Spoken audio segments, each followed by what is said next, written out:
When there is harmonious integration centered on the coarse and subtle, both in themselves, how they are connected and their functions, then there is mastery of the elements. So the first question is obviously, what is this coarse and the subtle that we're supposed to focus on?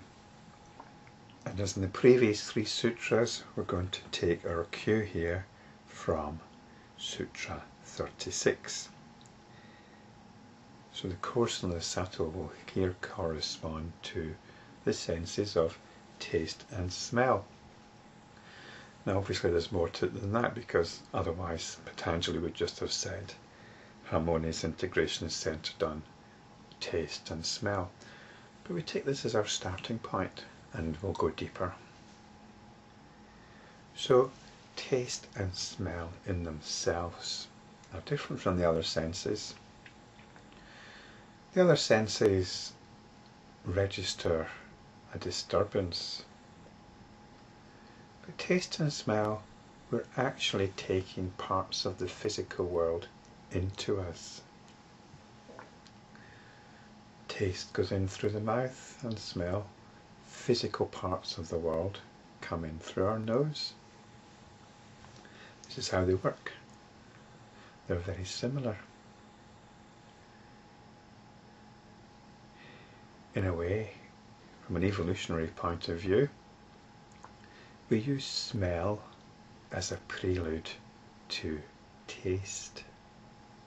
And then if it's okay, we'll ingest it. It's all about eating, isn't it? We smell something, then we taste it, and then we eat it. We take it into ourselves. So in a very basic sense, this is giving us some control over the environment.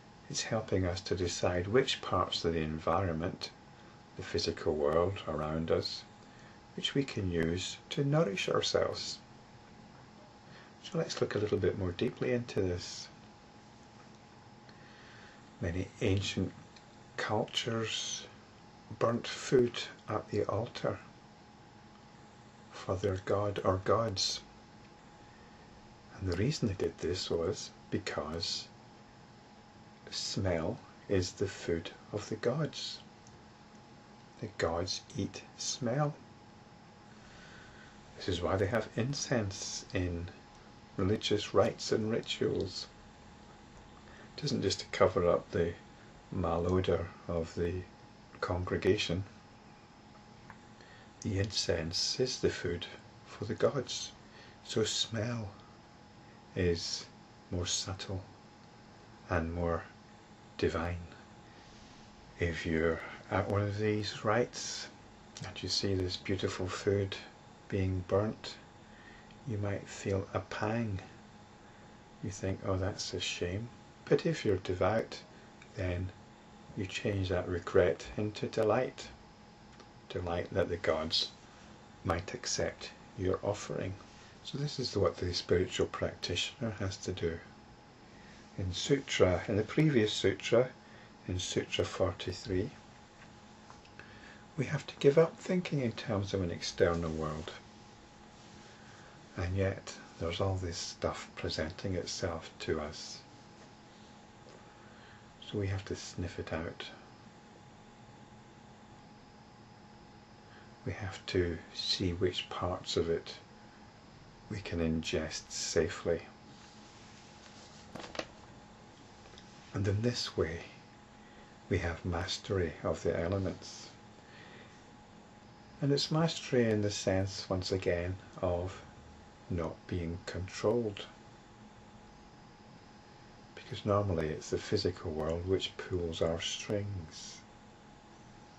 But the spiritual practitioner is cutting off these strings. The spiritual practitioner, as it said in Sutra 41 and 42, is moving to the divine, is identifying not with the physical, but with the insubstantial, and is not being seduced by physicality.